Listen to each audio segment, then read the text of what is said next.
Hola, ¿qué tal? Bienvenidos una semana más a Dejaron Huella. Hoy nuestro protagonista es Federico Pozo Vega. Federico Pozo fue presidente de los empresarios sanluqueños, de hecho fue presidente de la Asociación de Empresarios de Sanlúcar y también de la Asociación de Hostelería de Sanlúcar, dos asociaciones prácticamente paralelas en las cuales se encontraban, en este caso, empresarios de aquí de nuestra localidad, unas veces en una de ellas solamente, otras veces en las dos, o sea que al final pues, prácticamente era casi una doble asociación en una. En fin, eso posiblemente sea lo de menos. En este caso a lo que nos vamos a dedicar en el programa de hoy es a recordar la figura de este empresario sanluqueño que, como digo, pues hizo muchas gestas por las cuales se le recordó, especialmente las últimas, como bien decía uno de nuestros invitados en el programa en cuestión. Ese día estuvo con nosotros para hablar de Federico Pozo Vega, tres personas que también estuvieron justamente como directivos de esa misma asociación de empresarios de Sanlúcar. Por un lado, nuestro compañero Manuel Alcón, que fue directivo de la asociación, de la AES concretamente. Estuvo también Carlos González Bianchi, que fue presidente también igualmente de la AES y en su momento, cuando Federico Pozo era presidente de la asociación, era su secretario. Y estuvo también Francisco Yuste, Paco Yuste, que en ese momento era el presidente de la AES en Sanlúcar, en el momento que hacíamos el programa, que esto fue allá por el año 2009, 2010 aproximadamente. Así que tres personas que conocieron muy de cerca la figura de este empresario sanluqueño que desgraciadamente nos dejó muy joven, murió muy joven. Y bueno, pues tuvimos ocasión en el programa Dejaron Huella, en esa edición, de recordar muchas de las cosas que hizo por nuestra localidad. Fue un hombre que fue, como bien definía uno de nuestros invitados, pues un auténtico enamorado de Sanlúcar y una persona que quería como pocos a nuestra ciudad. Por cierto, que uno de los invitados que estuvo con nosotros en el programa, Carlos González Bianchi, desgraciadamente tampoco se encuentra ya entre nosotros porque falleció hace unos años. También a él, seguramente con el tiempo, si continúa este programa, tendremos que hacerle un programa de Dejaron Huella. Bueno, pues en el programa que nos ocupa en el día de hoy también tuvimos la ocasión de escuchar al propio Federico Pozo en una entrevista que le hizo hace también ya unos años Antonio Barba, nuestro compañero Antonio Barba. Así que les vamos a dejar ya con nuestro Dejaron Huella, porque en el mismo tenemos la ocasión de hablar largo y tendido sobre la figura de este sanluqueño y por lo tanto prácticamente reiterativo que ahora hagamos una presentación más extensa sobre el mismo. Así que en Dejaron Huella, en esta semana, Federico Pozo Vega.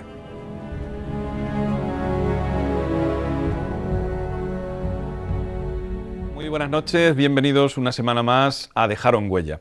Esta noche nos vamos a ocupar de un empresario auténticamente modelo que no solamente se ocupó, por supuesto, de llevar su propia empresa, sino fundamentalmente también de aunar en un grupo a los empresarios de nuestra localidad, tanto del sector empresarial como de hostelería. Y bueno, pues la verdad es que nos dejó a todos una honda huella por ser una persona muy cercana a los empresarios y también a la población. Y por una serie de gestas que también protagonizó y de la cual hablaremos, por supuesto, esta noche. Pero bueno, fundamentalmente de él pues van a hablar nuestros invitados y vamos a tener la ocasión también de recordarle en una entrevista que al final vamos a reproducir, que nuestro compañero Antonio Barba le hizo ya hace bastantes años y en la cual él se expresaba estupendamente sobre las cuestiones que tenían que ver con Sanlúcar, con el empresariado y en definitiva con la vida. Por supuesto que hoy vamos a hablar de Federico Pozo Vega. Él fue el que nos dejó huella y a él está dedicado el programa de esta noche. Y bueno, pues como siempre tenemos allí a nuestro colaborador más cercano, a nuestro amigo Manolo Alcón. Manolo, buenas noches, bienvenido. Hola, buenas noches. Hablar de Federico, pues ya sabes, uno de estos personajes que han dejado huella en nuestra ciudad. Espero que el programa, a medida que va avanzando, pues la gente, pues creo que van teniendo idea del objetivo que nos hemos marcado aquí en Telesanlúcar, que nosotros que recordar a estas personas, hacerle un pequeño homenaje, entre comillas, y también pues que los jóvenes, toda esa juventud o esas generaciones que han venido después de nosotros, pues que sepan que Sanlúcar ha tenido siempre personajes muy importantes y personas que han luchado mucho por su ciudad. También está con nosotros otro presidente también de la AES, actualmente ya no se encuentra como presidente, pero él estuvo muy cerca también de Federico Pozo porque además fue secretario en los tiempos en los que Federico ejercía como presidente de la Asociación de Empresarios de Sanlúcar. que es Carlos González Bianchi. Carlos, buenas noches. Buenas noches. Además, amigo personal, cercano. Muy también. amigo personal. Efectivamente. ¿Y qué primera pincelada, Carlos, nos podrías tú dar sobre Federico? A Federico se le atribuye lo último, porque normalmente en la vida de las personas la última fase es la que quizás más importante. Pero Federico era, yo diría que era un gran sanluqueño, que quería mucho a Sanlúcar y que quería mucho a la gente de Sanlúcar. Federico se cría en el barrio de marineros, tenía el padre allí una cafetería y él la trabaja, y la trabaja como ha trabajado siempre, con un ímpetu tremendo. Pero a él no le dolían prendas de ser, yo diría, alguien que entraba en los corazones de todo su barrio, porque él nunca renunció de sus raíces, que era el barrio. Uh-huh. Y él allí, desde que le escribía, por ejemplo, cartas a gente que no sabían escribir, desde que le buscaba apoyo donde fuera a gente que lo necesitaban, este hombre estaba entregado. Era un hombre con una inquietud enorme. Yo no he conocido a alguien con una inquietud tal y que además era de una impronta tremenda. De allí él jugó un poco allá, entrar en colectivos. Él estuvo en organizaciones católicas, después filtreó, y creo que estuvo afiliado al Partido Comunista de España. De allí no le convencería, o no sé, igual la gente toman otros derroteros, y entonces ya él entró más de lleno en lo que era su profesión y defender a la gente de su profesión, y después lo amplió a todo lo que era no solo hostelería, sino lo que era empresa en general, y finalmente eso fue también una base de impulso hacia defender Sanlúcar en mil cosas, que hoy ni, porque lo que tenemos que glosar es la figura de un gran sanluqueño, y no daría tiempo a decir las mil cosas en las que él participó, porque era enorme, era enorme. Yo creo que Federico lo tenemos que recordar siempre, con un hombre muy válido, que el pueblo pudo haberle sacado muchísimo más, y que desgraciadamente, siendo todavía, para mí ya hoy con la edad que tengo, siendo joven, pues se lo llevó el Altísimo, y allí estará seguramente, porque como era una persona buena, claro, seguro que pues sí. allí está. Sí, además se lo llevó muy pronto, porque Federico no era realmente muy mayor, ni mucho menos. Bueno, Federico hoy, no sé, yo ahora mismo no recuerdo, porque ya llega un momento en el que se le van a uno las fechas y demás, pero Federico tendría a lo mejor hoy, igual digo una barbaridad, pero podría tener a lo mejor entre 60 y 65 años. Hoy. Hoy. Y ya hace unos cuantos años que murió. Sí. Pero, y además de la forma en que murió, el pobre. No sé si se daría cuenta, no sé si sufriría, sí sufriría, porque incluso estando casi inconsciente, él sabíamos que estaba consciente en algunos momentos, y daba señales desde su incapacidad ante la muerte, porque le vino una recaída y cayó. Él sí tendría que darse cuenta. Indudablemente eso era más interior, y eso su mujer y sus hijos fueron los que vivieron sus últimos momentos. Efectivamente. Muy bien, pues está también con nosotros Francisco Yuste. Bienvenido, Paco. También él es presidente de la AES. En este caso, nuestros tres invitados en estos momentos se da la condición de haber sido los tres miembros de la directiva de la AES. Manolo Alcón estuvo como directivo, y en este caso Carlos y Paco como presidente. De hecho, Paco es el presidente actual, y también tuvo ocasión de conocer a Federico en aquellos años de lucha. Pues la verdad que sí, yo conocí a Federico muy joven. Yo entré estando Federico en la Asociación de Hostelería con Emilio Zulián. Que fue el que en principio parece ser que la fundó, ¿no? Estuvo en la Asociación de Hostelería, efectivamente, y yo quedé de secretario con Emilio Zulián cuando Federico se salió. y después cuando se fundó la AE, allí estábamos todos también. Yo la verdad es que a Federico lo considero siempre y lo veo como a un líder, ¿no? A un líder que he querido imitar, pero que nunca he podido, porque la verdad el ímpetu, como han dicho aquí otros compañeros ya, y cómo actuaba él y cómo lo hacía él, la verdad es que es muy difícil de imitarlo, porque es que este hombre no tenía hora, no tenía descanso, y siempre estaba atendiendo a todo el mundo, siempre estaba, en fin, yo creo que no solamente se ocupaba de las cosas de la hostelería, de las cosas de los empresarios en general, sino del pueblo, porque en realidad él defendió cosas en el pueblo que eran temas puntuales del pueblo y que se le veía que le dolía mucho el pueblo, y ahí están todos los movimientos que hizo él y todas las cosas que hizo él. En cuanto a la asociación a la que hoy represento, pues no cabe duda de que él fue socio fundador, ¿no? Y él, en fin, ha sido una persona a la que yo quisiera imitar, pero que nunca, vamos, yo creo que nunca podré llegar a lo que fue, porque él tenía, vamos, del poco tiempo que tenía, porque él estaba en su negocio y después por la tarde todo el tiempo del mundo lo dedicaba a la asociación y a las personas que iba ahí.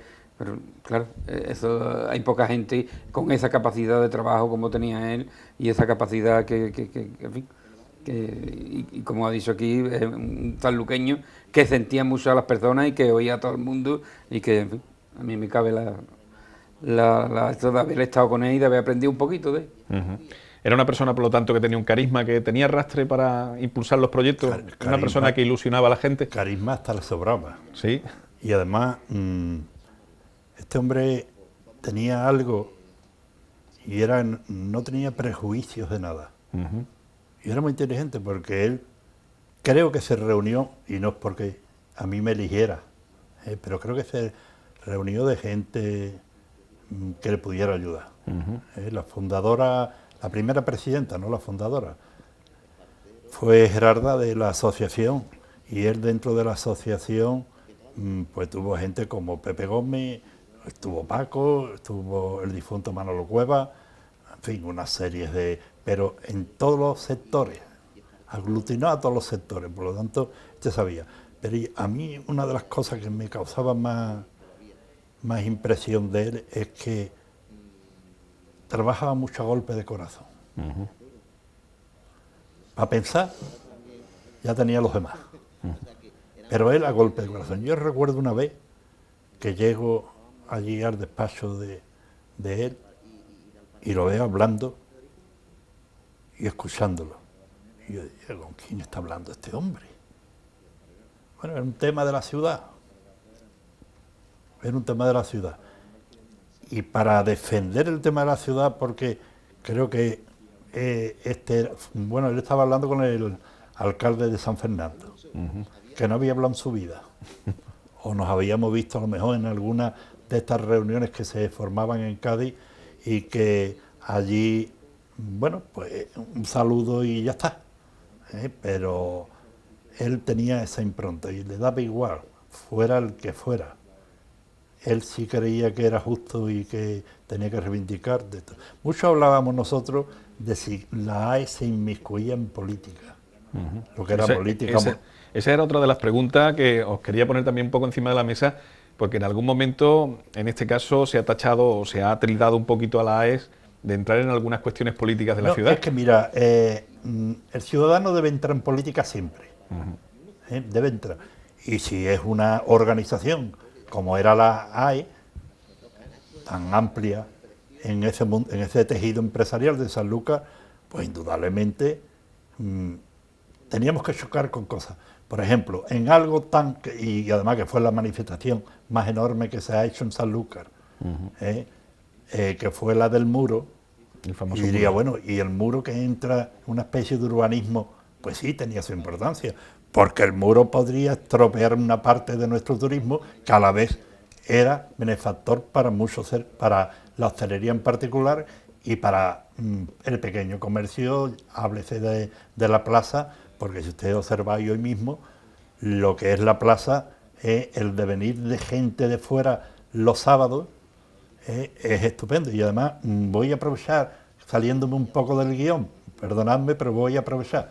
Yo felicito hoy a la gente de la plaza que han tomado la decisión de abrir ciertas tardes el mercado municipal. Mi aplauso y mi felicitación.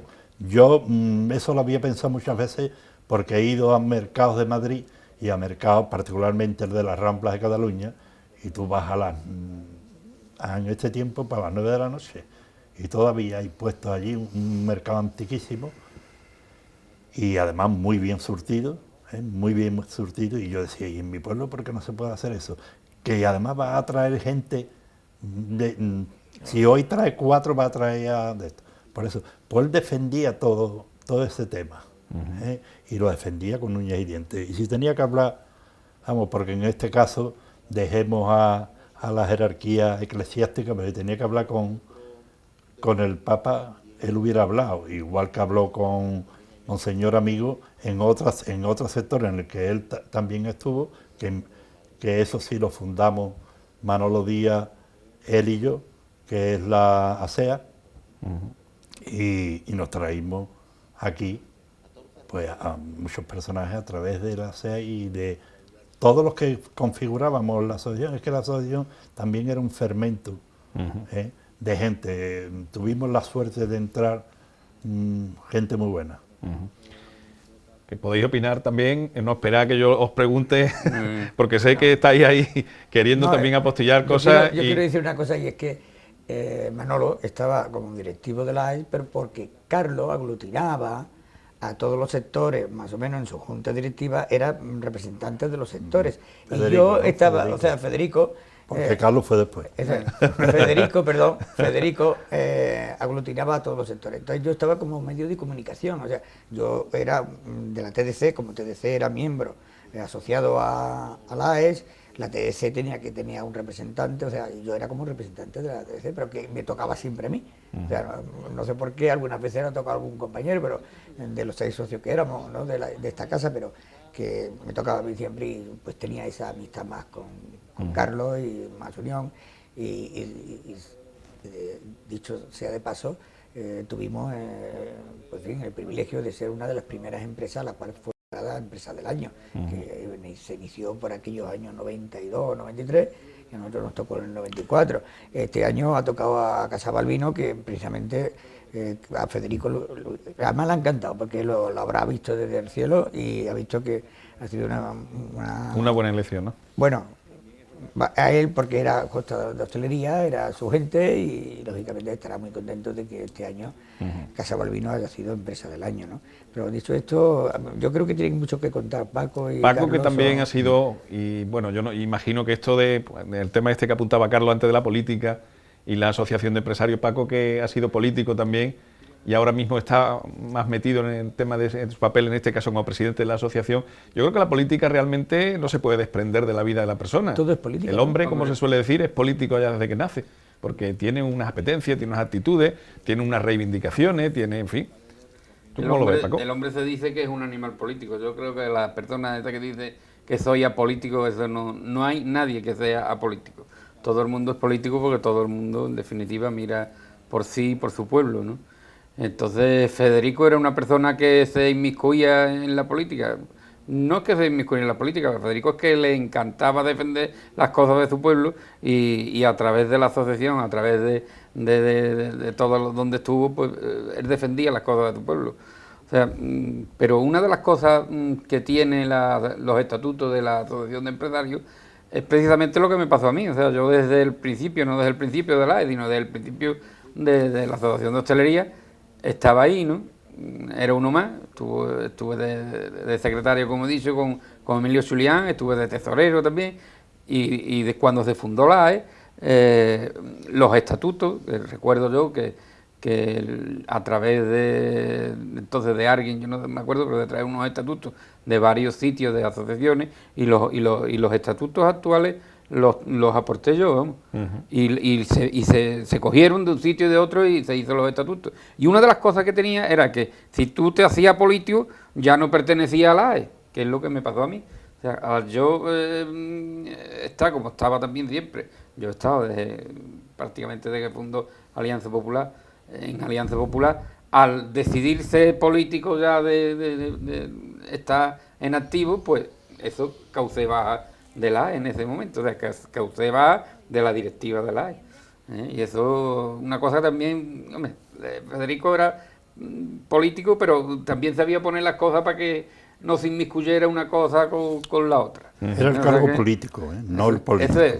Que tuviera cargo político. Cuando se tenía un cargo político ya era incompatible, por una sencilla razón, porque ellos son los que tienen la oportunidad de legislar y de actuar, y los demás es, vamos a llamarle, en este caso, una oposición del pueblo. Pero no actuábamos de por sí por una oposición como tal, sino cuando se veían lesionados. Cierto eso, y además, no vayas a creer, yo he tenido muchas reuniones de café y particular con Federico, en la que tocamos este tema. Estamos metiéndonos demasiado en algo que es política. Pues mira, no nos metíamos todo lo que después ya visto desde lejos, no nos metíamos tanto como pensábamos. Sin embargo, Federico era un tío chapalante, por hablar en otros términos de esto. Y él saltaba cuando había algo que veía que podía ser más para su pueblo o para la gente de su pueblo, saltaba, aunque algunas veces fueran algo muy alejado, porque había temas incluso de enseñanza, en temas de sanidad. Nosotros irrumpimos en un montón de apoyos y de reuniones para el tema del hospital. Estuvimos en Cádiz con Pascual y estuvimos para que no se dejara el tema del hospital. Hoy vemos el bien que ha hecho para Sanlúcar el tener un hospital, aunque ya pequeñito, pero para tener. Y aquí antes se sacó, y no quiero olvidarme, que es otra cosa, a raíz del hospital, de lo que hay, la modificación que la sociedad de Sanlúcar, a lo mejor sin querer al alcance, hizo la TDC. Eso de meterse una opinión en cada casa de los sanluqueños, y ahora, antes tenía todavía más fuerza, de todo, y hay ya muchas cadenas, pero en este momento la TDC empezó a crear un fermento en Sanlúcar que le hizo un bien incalculable. Esa es una de las cosas por las que tenemos que luchar ahora mismo. Ahora mismo estamos con el tema de lo de la TDT, esto, y yo creo que desde el pueblo de Sanlúcar tenemos que ir a muerte para que no nos quiten la única televisión que tenemos, vamos, que es que como nos quiten la TDC, pues nos van a poner una espadara por la boca, vamos, yo no sé dónde vamos a ir a reivindicar nuestras cosas, porque claro, lo importante aquí es estar hablándole al pueblo y que el pueblo se mueva. ¿Cómo vamos a mover el pueblo? ¿Cómo vamos a mover? Como por ejemplo cuando la basura, que gracias a la TDC y gracias a otros medios, pues se hizo ese movimiento tan grande que se hizo y se quitó la huelga de la basura y gracias a eso pues ahora mismo llevamos un tiempo de bonanza, ¿no? Y también los sindicatos lo comprendieron y todas esas cosas, que no se puede jugar con la salud pública y con esas cosas. Pues gracias a los medios. Si ahora mismo nos quitan la TDC,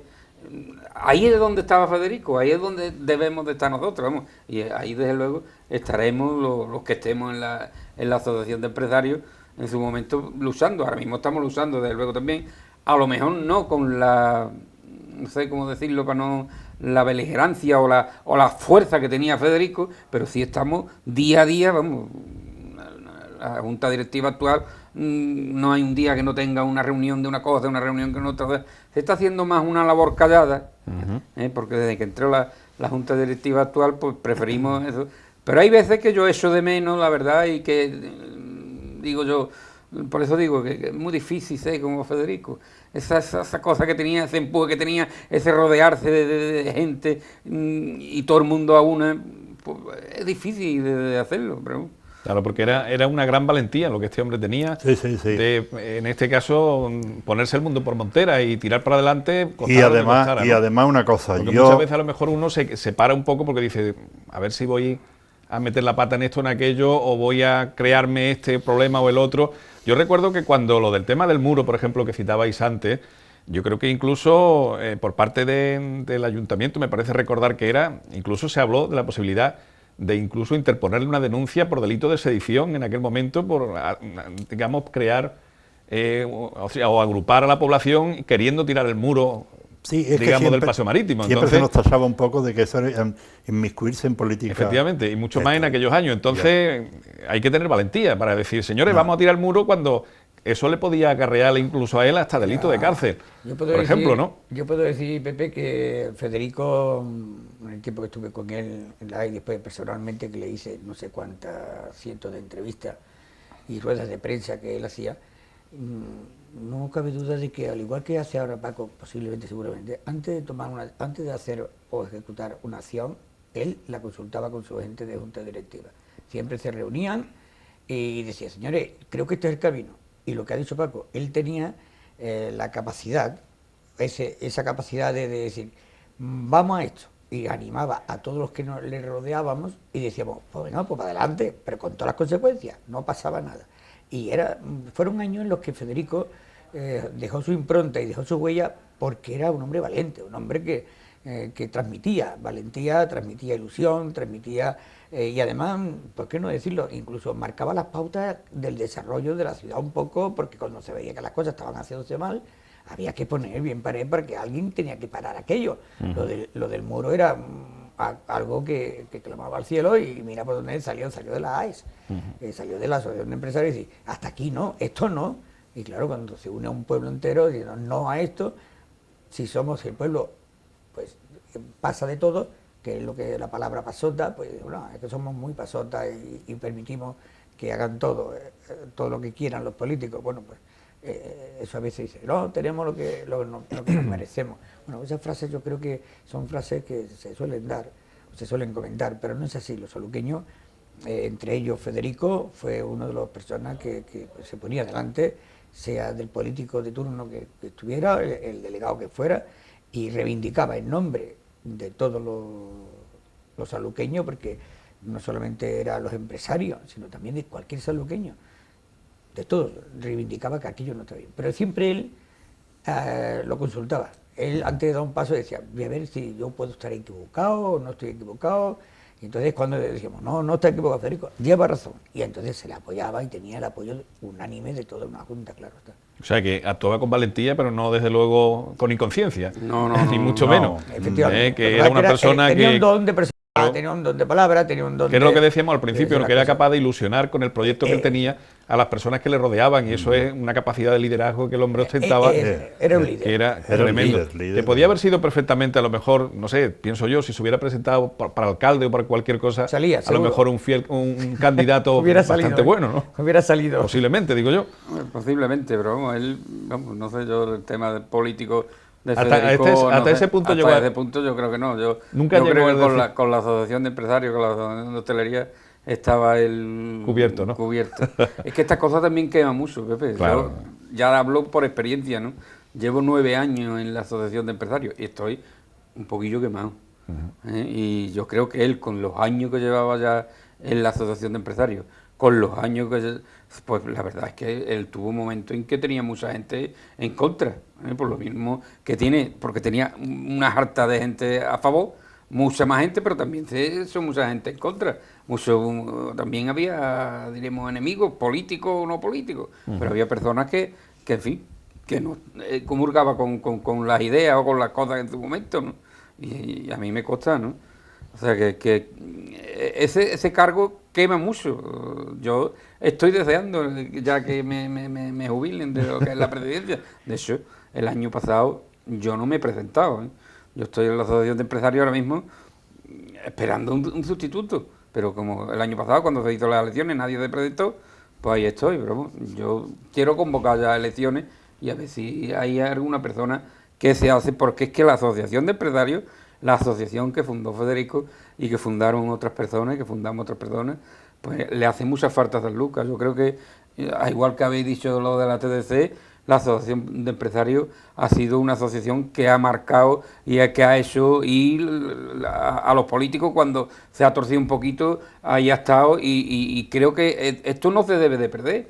Después de esto han salido otras asociaciones, han querido dividir a los empresarios, en parte lo han conseguido, y yo siempre he estado abogando por lo que fundó Federico, que no se diluyera. Hombre, si Federico lo que hizo en su día de unir a la Asociación de Hostelería, porque entonces estaba la Asociación de Hostelería muy fuerte, con 100 y pico de asociados, que actualmente los tiene también, 140 y tantos, y unía a la Asociación de Hostelería y a los demás empresarios de San Lucas y hacer una sola asociación. Eso es lo que tenemos que hacer hoy en día. No podemos estar los empresarios por un lado ni por otro, tenemos que estar todos unidos. No se puede decir empresario de la plaza, empresario del barrio, empresario de San Lucas Centro. Hombre, no, hombre, los empresarios deben estar todos unidos. Si hemos tenido una asociación que ya va a cumplir casi los 25 años, vamos a estar todos unidos, hombre, y el que quiera protagonismo, ahí tiene la asociación.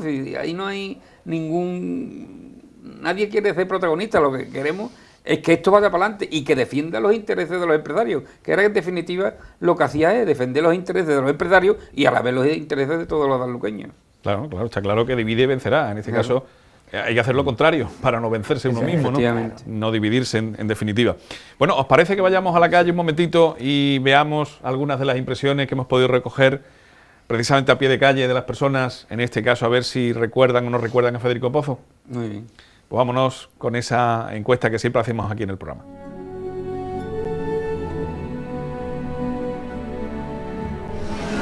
Bien, estamos en pleno corazón de la plaza de Abasto de Sanlúcar y queremos preguntarle a uno de sus empresarios si conoció a Federico Pozo. Pues sí, señor, él era el empresario el presidente de los empresarios. Yo tenía, por cierto, una tienda allí en la calle Santo Domingo, el cual era el empresario de todos nosotros. ¿Qué tal lo recuerda como persona? Hombre, yo como persona lo recuerdo muy buena persona, muy apañado, muy serviciable, un poquillo genio, porque él tenía un poquillo de genio.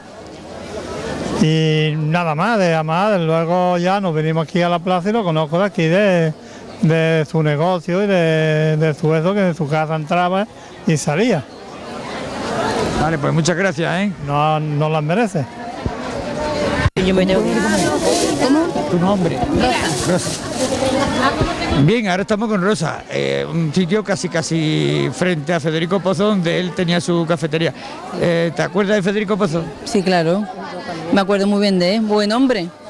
Además, una vez le ocurrió a mi padre un percance aquí en la plaza y él fue el que le ayudó, ¿eh? Él fue el que salió en su defensa. Sí.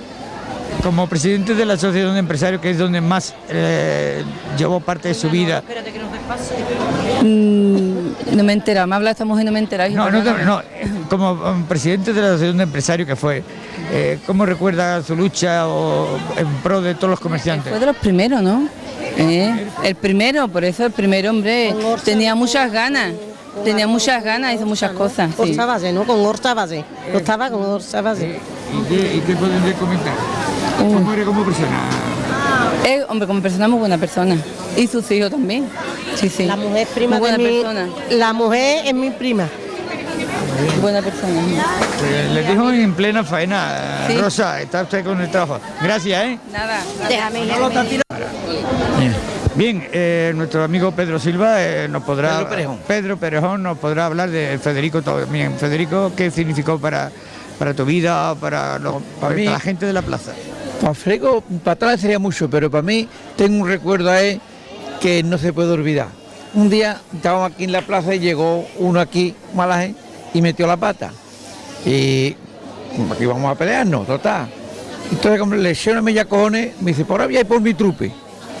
Y todos los que estaban aquí, ninguno se acercaron. Y vino Federico porque estaban ahí y dice, Pedro, si viene cuenta con nosotros. De modo que esas son cosas que no se puede olvidar. Vamos a decir, porque era amigo, que estábamos, pero era compañero. Sí, para mí Federico era una persona, muy buena persona. Y acudía donde hacía falta. No se pasaba de largo, no se iba de largo. Bueno, y aquí hay personas que llegaban aquí a desayunar y él le daba el desayuno. Él le daba el café por la mañana. Yo por la mañana desayuno aquí en Capozo, con Manolo Salazar, desayunamos siempre aquí, y entonces hay uno que Manuel, es gitano, que venía y le dice, Manuel, ¿desayunan con nosotros? No, es que yo tengo que en Capozo porque Federico me la da, y después de morir Federico, lo dejo dicho que se fuera dando, ¿eh? Y de modo que hasta ahí te puedo contar de Federico, un amigo. Eso, vale, Pedro. No, nada. Muchas gracias, ¿eh? Nada, que vaya.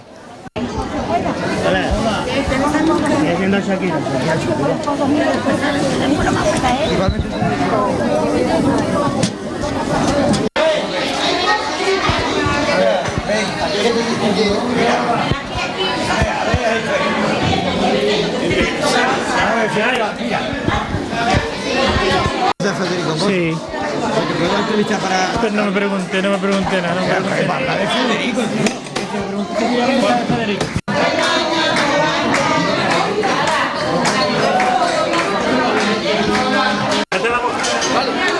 Este era el puesto de Federico Pozo, precisamente aquí, en este mostrador. Federico muchos años estuvo al frente del mismo.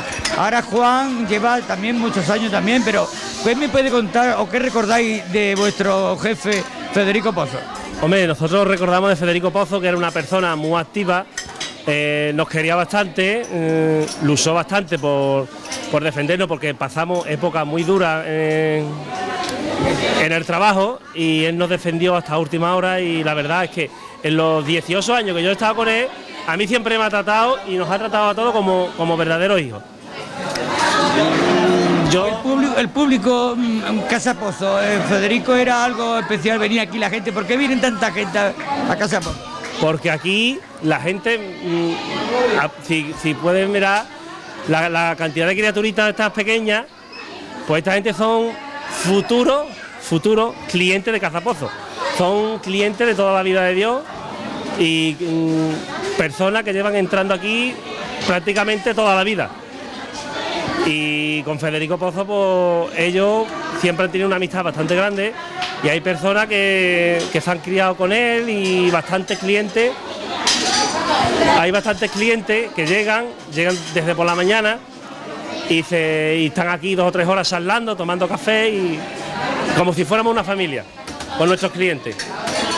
Vale, pues muchas gracias, Juan, y te dejo con tu trabajo, que está hoy muy atareado, normalmente de trabajo. Vale, muchas gracias a ustedes, muchas gracias a ustedes, y enhorabuena por vuestro programa, y gracias por recordar a Federico Pozo. Pues ahí estaban las impresiones de las personas. Como podemos comprobar, pues ha sido una persona querida, conocida, y todo el mundo desde luego le guarda en el recuerdo con respeto y con cariño, que eso es una cosa importante, ¿no? Cuando uno pasa por esta vida, el que las personas, en este caso no ya de la familia, porque evidentemente la familia pues siempre le va a tener a uno cariño, respeto, pero el entorno que sea así también, pues eso es de haber dejado una huella, que es de lo que se trata. Hombre, yo creo que este hombre fue uno de los que dejaron más huellas, o los que han dejado más huellas en San Lucas, y de hecho, por lo menos en el mundo empresarial, ha dejado una huella que nosotros lo que quisiéramos es que estuviera aquí todavía, para que en un momento dado pues nos dieran un consejo, como nos lo daba en esa Ibense cuando nos sentábamos allí, pues, en su café los sábados. Diario. Exactamente. Conociéndolo, como tú eres más de... Porque tú tenías entonces una actividad tremenda empresarial, pero allí todos los días, a las 7, yo iba a las 7:30. ¿Qué teníais, como una especie de tertulia allí? Una tertulia mañana, a las 7:30, y a las 8 me tenía yo que ir para el banco. Ajá. Y de allí salía corriendo para el banco y teníamos una charla, y además era bastante eficaz. Sí, ¿no? Lo que si alguna vez allí surgían ideas interesantes, se trasladaba a la Junta de la AE. Él era, aparte que parecía al principio que era un poco Federico y unos poco más, pero era totalmente democrático. Sí. Y yo una de las cosas que muchas veces pensaba, porque ya dijo Paco que quema mucho, ¿no? Los cargos queman mucho, y más en los terrenos, que en aquellos momentos de Federico importantes de la AE, hubo enemigos. Y él quería un montón a su familia, y de ejercicio lo estará queriendo, a sus hijos, sus 3 hijos, y a su mujer, y resulta de que le robaba mucho tiempo. Y él lo decía, yo es que estoy robándole demasiado tiempo a mi familia, particularmente a su mujer, porque los hijos ya cuando empiezan a ser mayores ya pues, empiezan a independizarse, claro. Pero, y además unos hijos magníficos que tuvo, vamos, y los tiene, ahí están, claro. Magníficos. Y resulta que yo decía, y este hombre lo sacrifica todo por esa idea de buscar lo mejor para este pueblo. Además, una idea completamente altruista, porque sí. Está claro que los presidentes y los directivos de una asociación, por ejemplo, como la Asociación de Empresarios, no tienen ningún sueldo, no tienen ninguna... nada de nada, todo lo contrario. Yo imagino que muchas veces hasta les costará a ustedes el dinero. Yo te voy a decir más. Yo me he llevado, pues me parece que fueron 6 o 7 años siendo presidente de los empresarios de los Bajo Guadalquivir, en representación de la AE. Vamos, yo era el miembro que me desplazaba. Toda la semana teníamos que ir por obligación, allí a una reunión, toda la semana. Ahí estarán los archivos de la AE. Jamás cobré un litro de gasolina y mi coche era el que iba y además molestaba. Bueno, pues Federico, por supuesto, era incapaz. Federico le costaba de esto, qué sé yo, la cantidad de café que él habrá invitado y a copas, aunque él no bebía. Creo que una vez lo vi con una copa en la mano y se tomó media copa nada más. ¿Él no bebía? No, era abstemio. Era abstemio completamente. Pero no porque él no le gustara la manzanilla, que adoraba la manzanilla, sino porque tenía una enfermedad que no era bueno.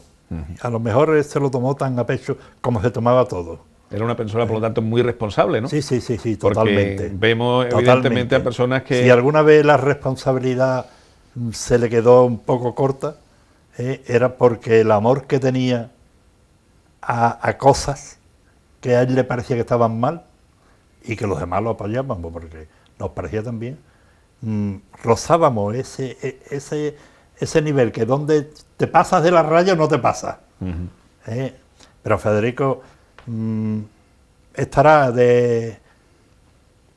yo voy a decir de lo que conozco en esta vida, del 35, 36 para acá, es una de las personas que se pueden poner en ese dedo, como por ejemplo a don Rafael Rey o a don Manuel López, en cosas diferentes, ¿no? Y ha habido también gente importante y gente que a mí me agradaron su labor. Un alcalde como García Burgos tuvo, por lo menos en aquellos tiempos, que las alcaldías eran casi contrahechas, porque tenían un camino muy corto, y Gará, que también, Juan Gará, Antonio Gará, son gente que...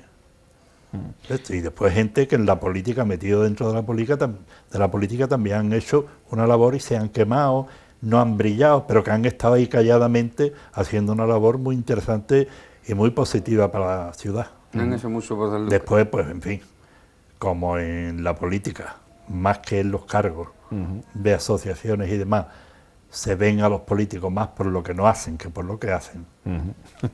Esa ahí tiene una doble vertiente de perjuicio el político, ¿no? Claro. Bueno, pues ahí está. Pero Federico, yo creo que entre los 5 mejores. Bueno, ya que estamos hablando evidentemente de esa gran persona que era Federico, ¿vosotros creéis que el pueblo de Sanlúcar le ha hecho los reconocimientos pertinentes a Federico Pozo? Hombre, todo el mundo quiere mucho, pero... Porque hay otras personas que tú has nombrado que por lo menos, pues mira, pues tienen ese reconocimiento. Federico Pozo ya debía de tener como mínimo una calle. Como mínimo una calle. Claro. Lo que pasa es que yo particularmente, eso es una cosa, los nombres de las calles no me gusta que se cambien. Y que queden ahí como una historia de la ciudad. Se están haciendo calles nuevas, pero tiene que ser una calle importante. Claro. De las nuevas, una muy importante. Sí, que no sea una calle ahí perdida en cualquier rinconcito, sino... No la ve casi nadie, no. Claro. Una de estos que recuerde esa voz y esa sed tan importante en aquellos tiempos para Sanlúcar, que fueron tiempos también difíciles, aunque estuvieran alcaldes que, bueno, o sea, los que gobernaban el país eran de su misma rama y demás, ¿no? Pero eran difíciles. Paco, que la política siempre es difícil, ¿no? ¿Qué opinas tú sobre todo este tema que estamos comentando? Carlos ha dicho muchas cosas y la verdad, yo retomándolo un poco lo que dice Carlos, efectivamente el cargo de empresario, de presidente de los empresarios, cuesta dinero, cuesta dinero bastante. Vamos, yo esta semana he tenido 3 o 4 reuniones que he tenido que salir de Sanlúcar. Una de ellas ha sido en el Rocío, pues estamos metidos con el plan de dinamización turística de la costa de Doñana, o como se le quiera llamar, o el entorno de Doñana, y entonces nos estamos reuniendo con los alcaldes de Almonte, de Mogué, de muchos sitios de por allí, y ellos vienen aquí y nosotros vamos allí. Un proyecto importante. Estaba en Cádiz 2 días también, uno en Confederación, otro en Cámara de Comercio. Todo eso la Asociación de Empresarios no paga nada. Y bueno, y en cuanto al tema de aquí, de invitación, esto y lo otro, la Asociación de Empresarios es menor de edad. O sea que en realidad eso le costaría una jarta de dinero a Federico. Bueno, y eso sin contar las horas de trabajo que uno le echa, ¿no? Bueno, eso sin contar las horas de trabajo, que eso Federico le echaba una jarta. Yo le echo horas, pero Federico le echaba una jarta. Bueno, yo nunca voy a poder echarle las horas que él le echaba, porque él siempre estaba para ayudar a cualquiera. Además, Federico, tú ibas con algún problema, ibas allí y tenía siempre alguien que le escuchara. O tú tenías un problema, iba allí y seguro que lo hacía extensible, lo hacía... Oye, y yo también tengo que hablar de Federico en un momento dado. Yo lo tuve enfrente a Federico. Cuando fui, diremos, político, lo tuve enfrente. Y lo tuve enfrente con el tema de los impuestos. ¿Y qué tal? Pues la verdad, yo no lo quería como enemigo. O sea, Federico era muy beligerante, muy fuerte, actuaba con Federico. Se tomaba las cosas muy a peso y, como ha dicho Carlos, muy fuerte. Y yo la verdad no lo quisiera, claro. Él defendía entonces una cosa, yo desde dentro de la administración defendía otra. En aquellos momentos, recuerdo yo el tema de los impuestos, me parece que era el IBI, y estábamos cobrando aquí el 0,35 del IBI. Entonces los fondos que venían del Estado nos daban la mitad de lo que nos correspondía. ¿Por qué? Porque decía que si nosotros cobrábamos el 0,35 y otras ciudades de alrededor estaban cobrando el 0,90, incluso el 1% del IBI, que nosotros, si teníamos más que cobrar, pues que cobráramos de ahí, del IBI, que para eso estaba ahí el IBI. Y no podíamos pedir más dinero a los fondos del Estado, sino... Entonces se subió del 0,35, se subió al 0,70, y fue cuando se montó Federico el tema de los impuestos, y fue, vamos, yo lo tuve enfrente y yo no lo pienso pasar peor en toda mi vida, ¿no? Yo los quiero tener al lado mío. Mejor como amigo que como enemigo. Sí, ¿no? sí, por supuesto. No era enemigo, sino que él defendía una cosa y él no veía lo que nosotros veíamos. O sea, y yo estaba tan convencido en ese momento de lo que estaba haciendo, que incluso me fui a una asamblea de la Asociación de Empresarios. Hombre, lo pasé muy mal, muy mal. Fuiste valiente, pero lo pasaste ahí mal. fuiste valiente, tela, ¿no, Paco? Pero, oye, sí, yo creía cara, en lo que estaba haciendo, yo creía lo que estaba haciendo, y creí que estaba actuando bien por mi pueblo, y sigo creyéndolo. Ahora, no, en aquel tiempo, en aquel tiempo, bueno, aparte de que es una perversión, el sistema de fiscal en este país. ¿Una perversión en qué sentido? Sí. Carlos, explícanoslo. Porque lo más cercano al ciudadano es su pueblo. Y tú no puedes dejar morir en la miseria o que se inmiscuya en sacar dinero por donde sea, con chanchullos y demás. Hablo de urbanismo, que es el que de esto, porque ahora se habla mucho de tal. Claro, está la cosa de tal forma que está dándole párvulo al que no sea todo honrado, que deba ser para que medre en asuntos de eso. Pero es que los ayuntamientos lo tienen abandonado. Y claro, todo el mundo no es el Ayuntamiento de Madrid. Yo cuando decía, Paco, lo de en aquel tiempo, un piso bueno, en el Alto de Extremadura, vamos, la carretera que se llama, de esto que está en Madrid, que es un barrio ya cercano y era importante, y un piso bueno, pagaba menos contribución urbana, IBI, que una casa de aquí, vamos, un piso de aquí regularcito, que estuviera por el centro. Vamos, y te voy a decir porque es que yo además gestioné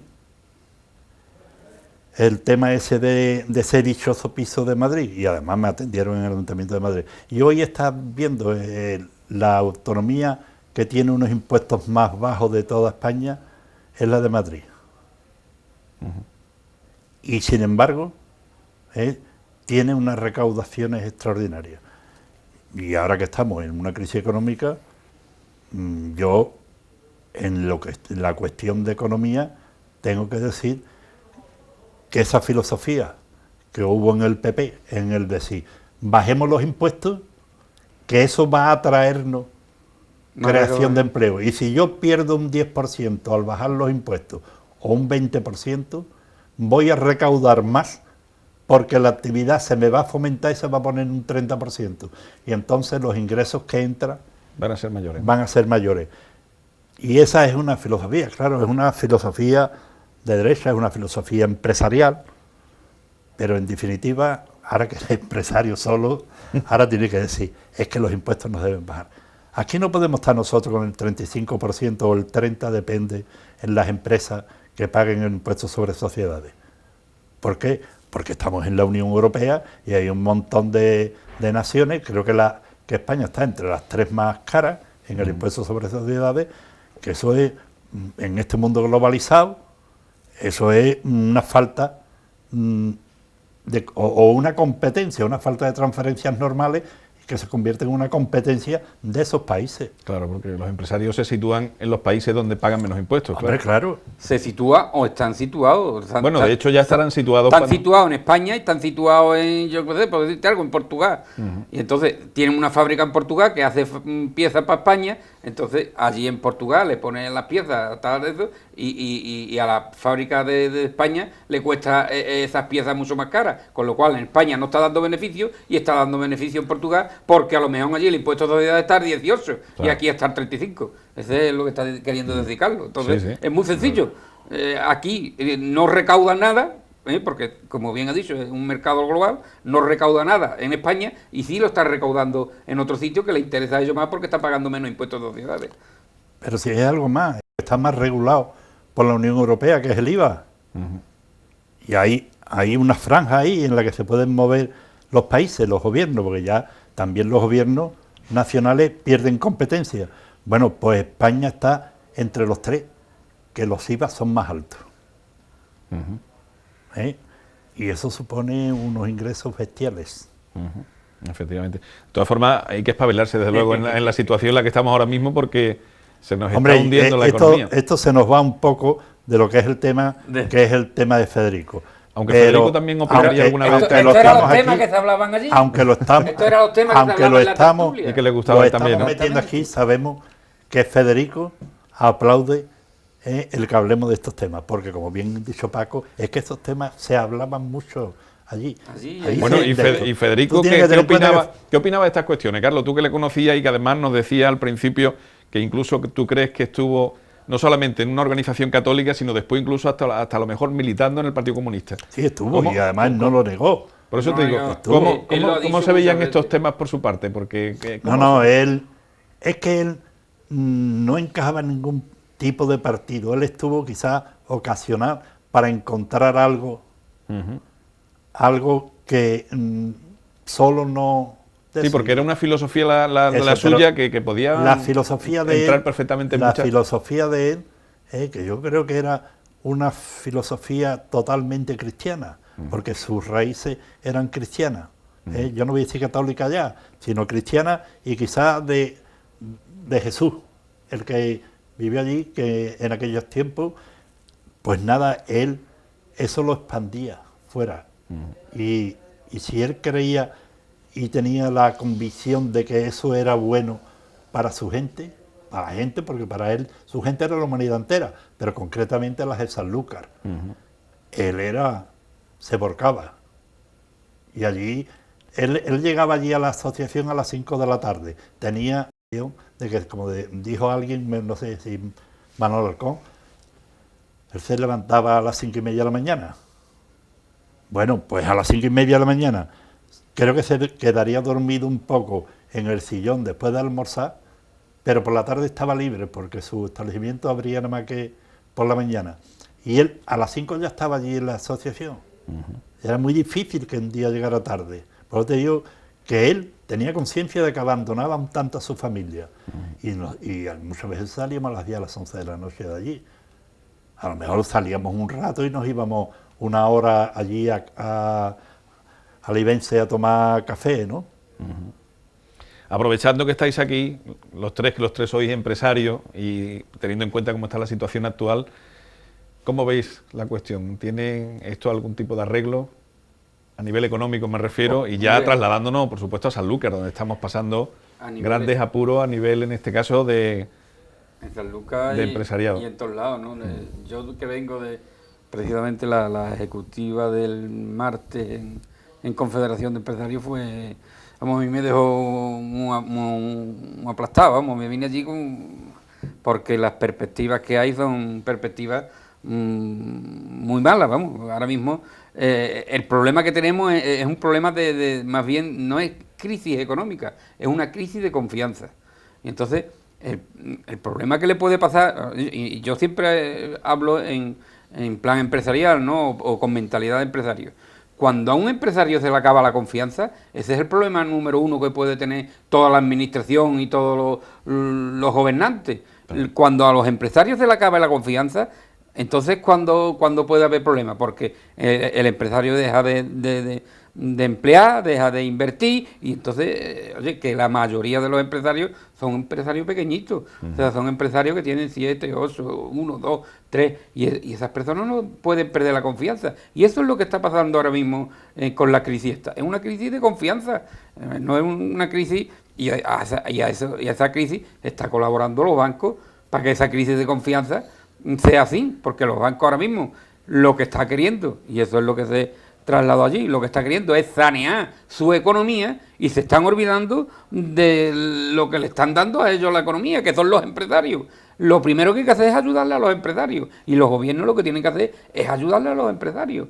Si no se le ayuda al empresario, si no se le ayuda a la pequeña economía, al ama de casa, a la gente que tienen que gastar, pues entonces apaga y vámonos. ¿Para qué quiere? Sí, los bancos tienen que tener dinero, pero es que ya, yo creo que ya están saneados los bancos con todos los miles de millones que le ha dado. Ahora los bancos tienen que trasladarse eso a la pequeña y mediana empresa y al pequeño inversor, porque si no es así, entonces, y yo creo que lo más malo que puede pasar es que el empresario pierda la confianza. Eso es lo malo de la crisis esta. Indudablemente la confianza es importantísima. Yo tengo un poco de fe de que esto tiene que cambiar, por una sencilla razón.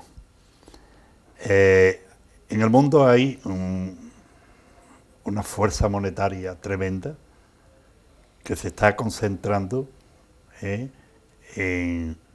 particularmente en dos focos, que es los países árabes, la gente del petróleo, porque está Rusia también, que ya empieza a emerger allí una cantidad de capitales tremendos. La capacidad de producción o de poner en marcha ese dinero, ese capital, a producir, se le va de las manos. Primero por falta de infraestructura y de educación y de formación empresarial, tipo de competencia, lo que es el liberalismo económico, se le da en Rusia, pero también en los países árabes, ya que ellos no tienen más capacidad de desarrollo. Ese dinero lo tienen que poner a producir. Y ese ha sido un mal anterior, porque han dado dinero en las transacciones internacionales, han dado dinero a las entidades financieras de toda Europa, lo que no había en los escritos. Y como ese dinero se le veía muy cercana unas diferenciales de ganar muchas cantidades, si no ahí están, por ejemplo, del Santander o de mi antigua empresa, el BBVA, que daban unos resultados y unos beneficios en los balances que daba vergüenza, francamente, daba vergüenza, pero que no era malo tampoco, si esos beneficios se van empleando. Entonces llega un momento en que ya el endeudamiento estaba demasiado patente en las entidades financieras. Quitemos esos dos, o a lo mejor Caja Madrid o Caixa, tenemos 4, pero hay un montón de bancos que las están pasando canutas. ¿Por qué? Porque es que había una cosa, que eso es verdad, la burbuja inmobiliaria, que es que ya no había capacidad para poder dar, y entonces ya se empezó a dar el 100% de la valoración de los peritajes en los bancos, y incluso todo eso ha traído. Hasta más. Pero claro, la gente están hablando, es que tenemos un índice de impagados que ya es peligroso, porque esté sobre el 3%. Oiga usted, pero es el 100%, el 97% están pagando todavía con mucha fatiguita. Gente que se quedan sin comer para poder pagar su hipoteca y no le quiten la casa. Efectivamente. Y ese 97% está entrando en esas entidades. ¿Comprende? Sí. Y por lo tanto están recuperando. Ya, esto de todas formas son temas muy interesantes, pero me da la impresión de que se nos va un poquito de las manos. Desviando del tema, pero yo tampoco quiero ser también tampoco agorero y no quiero ser también tan desesperanzador, diremos, ¿no? Se están dando unos temas ahora mismo que también da viso de que la cosa está cambiando, ¿no? A lo mejor, pues mira, el Euribor está bajando, el petróleo ha bajado también, muchísimo. Parece de que la inflación está contenida, se están dando cosas de que, oye, porque es la misma familia la que hace de que en estos momentos de crisis ahorra más. Lo que pasa es que hay crisis también de confianza y esa misma familia, esos ahorros no van a los bancos, que a donde estaban antes, porque según se habló allí, se habían retirado de los bancos cerca de 8.000 millones de euros por parte de la familia y de las empresas. Se habían retirado de los bancos, o sea que la crisis que hay es que no se tiene confianza ni en los bancos. Sí, no, está claro que el tema de la psicosis es un punto muy importante en todo esto. Hay que cambiar. Yo voy a aventurarme, porque esto es una aventura. Yo creo que voy a hablar de San Lucas concretamente. En el verano de 2010 ya se verá una reactivación un tanto tangible en esta ciudad. Pero es que hay que esperar al verano de esto. A lo mejor yo, como decía antes de broma Manolo, mi amigo Manolo, a lo mejor yo ya me he ido para allá, ¿no? Pero vamos. Bueno, yo decía, me he quitado el sufrir, ¿no? Yo decía que por edad, usted perdone, es mayor que yo de edad, y por eso, pero en fin, que no pasa nada, A lo mejor que no sé quién es que tiene más suerte de llegar arriba rápido y llegar antes. Bueno, pues nada, pues prácticamente vamos.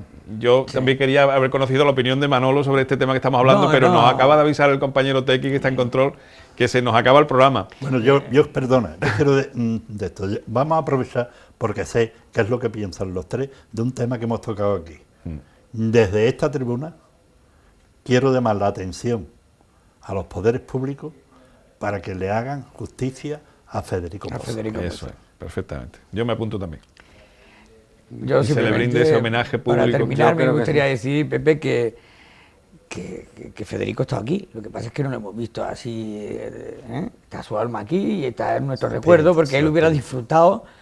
Bueno, y desde luego no habláis tanto los dos, porque Federico hubiera participado un montón.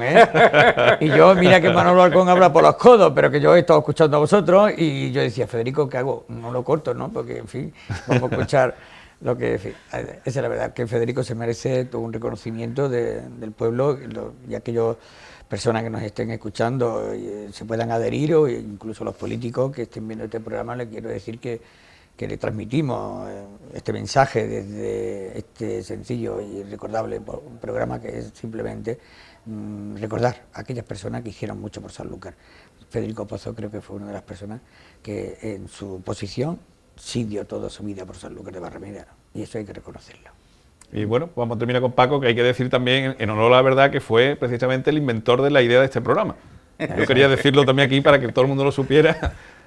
A él fue al que se le ocurrió hacer un programa de este tipo. Así la verdad es que sí, que estando un día en la Plaza Cabildo, digo, Pepe, ¿por qué no se hace esto? Porque hay muchas personas en Sanlúcar que merecen un ratito por lo menos de que hablemos de él y que por lo menos desde este medio se reconozca la labor que se ha hecho. Y si desde aquí, como ha dicho Carlos, se hace eco y nuestros gobernantes le dan el sitio que tiene que darle, pues mejor que mejor, ¿no?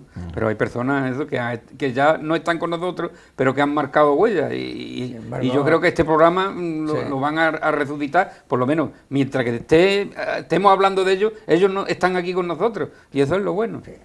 Y aquello, hablando del programa, Paco, tú tenías esa idea, hablaba con Pepe y yo hablaba con Paco. Paco, Oliva y yo, pues decíamos, oye, un programa tal y tal. Y una mañana coincidimos aquí nosotros, los tres, Paco, tú y yo, Pepe, y dijimos, dejaron huella. Dice, pues mira el título, nos dejaron huella. Y ahí sí hemos como empezado la serie. Y decía tú, pues que ya me lo han comentado y tal. Y ya, claro, los comentarios yo creo que venía que nació, pues así, nació del mismo calle, de la misma calle. Paco lo considero como persona pública y que está en la calle y que dice, oye, ¿por qué no hacéis esto? Porque es lo que realmente... Espero que al pueblo de Sanlúcar le esté gustando este programa o al menos le recuerde algo que es nostálgico para algunos y también muy, muy edificante para otros. Bueno, pues yo creo, perdona, es que a Carlos la ha dejado el pobre Manolo un poquito así cuando le ha dicho eso, que la edad no tiene nada que ver, un Carlos dura más que nosotros. Bueno, vamos a seguir nosotros la tertulia aquí dentro porque ya es que se nos acaba la cinta. Gracias a los tres, a Manolo Alcón, a Carlos González Bianchi y a Francisco Yuste por estar con nosotros. Y ahora nos quedamos para terminar con esa entrevista que nuestro compañero y amigo Antonio Barba le hizo precisamente a Federico Pozo hace ya unos cuantos años. Así que con él nos quedamos y nos despedimos hasta la semana que viene. Muy buenas noches a todos.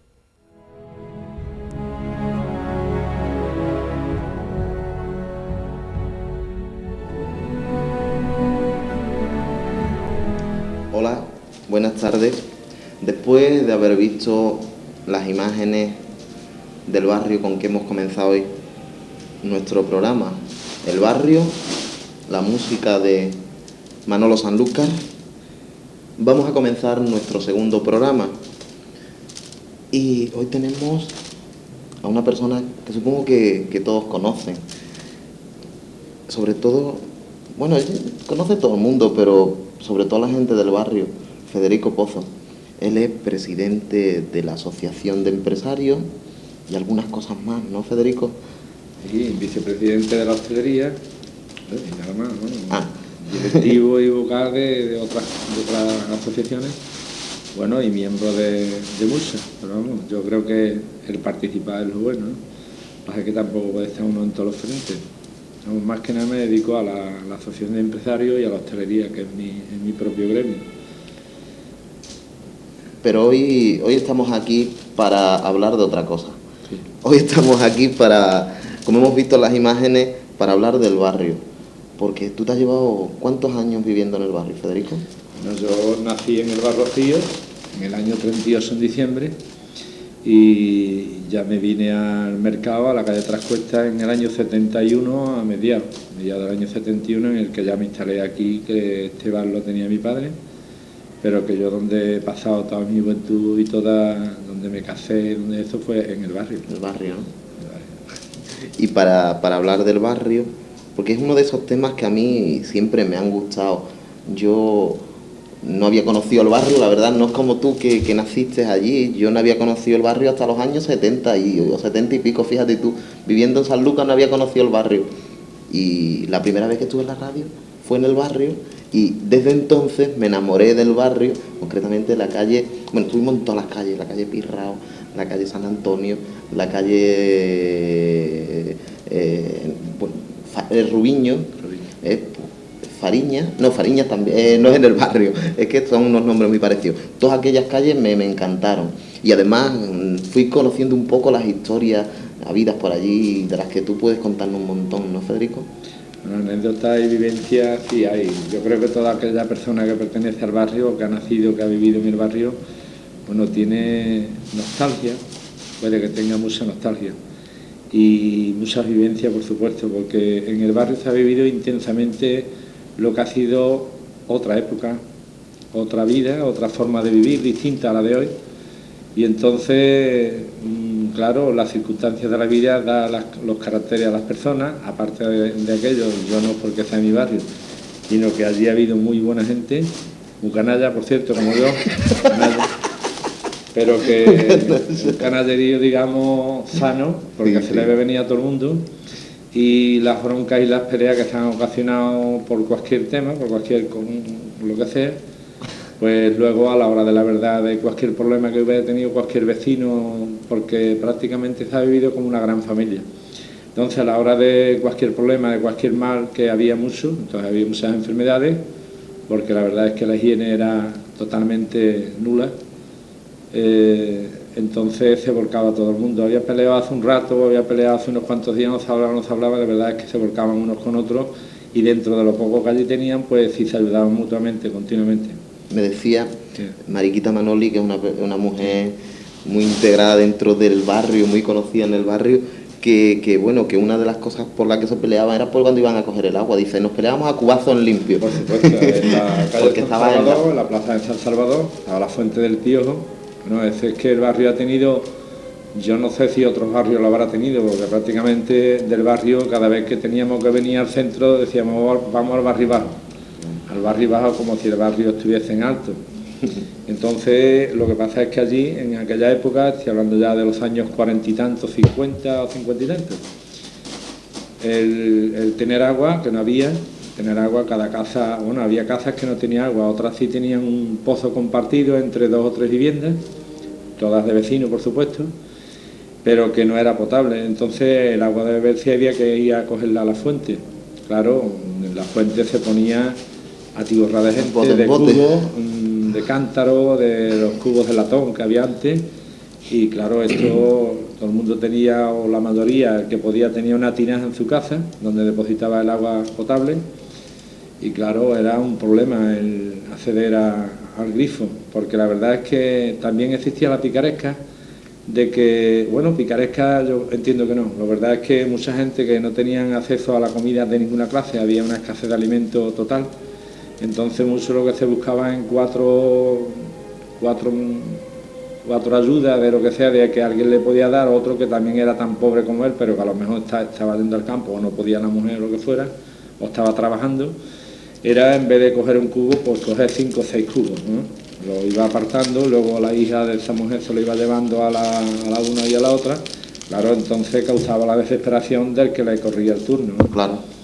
Claro, eso. Después también estaba la cola del carbón, las carbonerías también se guisaban con carbón, era otro problema coger carbón, y luego el mineral, que les llamaban un alegazoy en la droguería de Toribio, o sea, es que es un verdadero problema todo, las cartillas de racionamiento, que ya luego se fue ya perdiendo, afortunadamente. El mineral como petróleo, ¿no? Era petróleo, ¿no? El petróleo, que ya luego cuando ya se acabó el carbón, entonces ya serían unos infernillos que era petróleo, Y todo esto, te estoy hablando de una época que parece tercermundista, pero que sí lo era de verdad, en el que, como tú habrás visto o has escuchado, la falta de agua era total, no había espacio para bañarse ni para esto, entonces prácticamente el que quería lavarse tenía que lavar en el baño, o en el baño de hervir la ropa, o bien en el de brillo de lavar la ropa de la madre, ¿no? Entonces nos lavaba la madre. Yo recuerdo que mi madre nos lavaba a nosotros pues con el estropajo de esparto y jabón verde. ¿Qué hacía? Dando refregones. Que no había otra cosa, ¿no? Claro que sí. Los estropajos y hervía un poco de agua y ponía el agua un poco natural, porque la verdad es que estaba muy fría. ¿Y la ponían al zoo? También la ponían al zoo, claro, por supuesto. Yo me acuerdo, esto sí me recuerda a mí de ver los lebrillos en el... Pero que la mayoría de la gente no tienen espacio, porque las casas de vecinos eran multitudinarias, ¿no? En una casa de vecinos podía haber hasta 15 o 20 y hasta 30 vecinos, otras habían 5 o 6, pero que por falta de espacio, por eso se vivía como en familia, porque entonces o salían al patio de la casa, que era numerosa, la cocina la compartía, se compartía lo que era el retrete, y luego se compartía la calle. Quizás sea ese, Federico, el motivo de que hoy el barrio esté más desierto, la incomodidad de aquellas casas, ¿no? El que la gente haya buscado pisos y lugares más cómodos, más amplios.